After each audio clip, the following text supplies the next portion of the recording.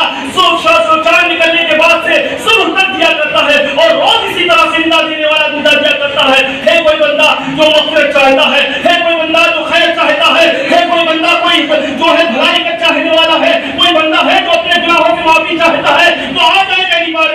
میں اس کی معافی قبول کر لوں گا، اس کی توبہ قبول کر لوں گا، اس کے گناہوں کو معاف فرما دوں گا۔ اللہ کے رسول صلی اللہ علیہ وسلم کی حدیث ہے، اللہ فرماتا ہے تمہارے گناہ سمندر کے جھاگ کے برابر بھی ہو، اللہ فرماتا تم میری بارگاہ میں آ جاؤ، تمہارے سارے کے سارے گناہوں کو معاف کر دوں گا۔ قرآن پاک مکمل سنیں اور حفاظ کرام مکمل سنائیں۔ وزیران ملت، اللہ کو یہ اہتمام کرنا تھا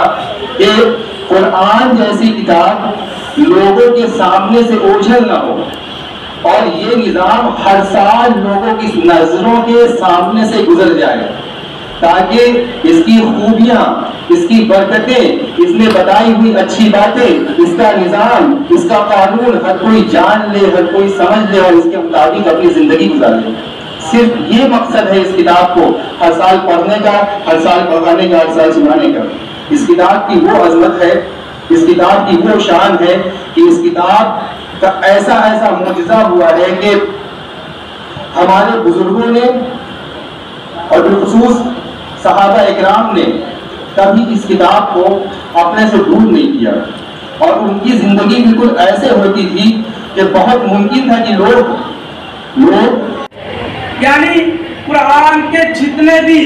حکم ہیں، قرآن میں اللہ رب العزت نے جتنے بھی اپنے بندوں کو حکم دیا ہے، کہیں ارشاد فرمایا وَأَقِیمُوا الصَّلَاةَ، نماز قائم کرو، وَآتُوا الزَّکَاةَ، زکوٰۃ ادا کرو، کہیں ارشاد فرمایا روزے کے بارے میں حکم آتا ہے وَأَتِمُّوا الصِّيَامَ إِلَى اللَّيْلِ، یعنی تم روزوں کو پورا کرو رات تک۔ قرآن کے اندر ہر ایک حکم کا، ہر ایک چیز کا حکم ہے۔ تو قرآن سیکھنے کا مقصد یہ ہے کہ سارے احکام کو تم دنیا والوں کے اندر نافذ کرنا۔ حضرات، ام المومنین ماں حضرت عائشہ صدیقہ بیان فرماتی ہیں کہ آقا کریم صلی اللہ علیہ وسلم سے انہوں نے سوال کیا کہ یا رسول اللہ، میرا جنت کا منظر رات بھر دیتا رہا محبوب دار۔ اور ہم آپ آدھا گھنٹے کی تراویح نہیں برداشت کر پاتے ہیں، لیکن قربان جاؤ وہ حضور کی پیاری بیٹی جو پوری رات عبادت کرتی تھی، پھر بھی رب سے دعا کرتی تھی اے رب میرے لیے کوئی ایک لمبی رات بنائے تاکہ فاطمہ کھل کر کے سجدہ کر لے۔ شعر ملاحظہ فرمائیں، تیری عبادت کا جنون اللہ اللہ فاطمہ، تیری عبادت کا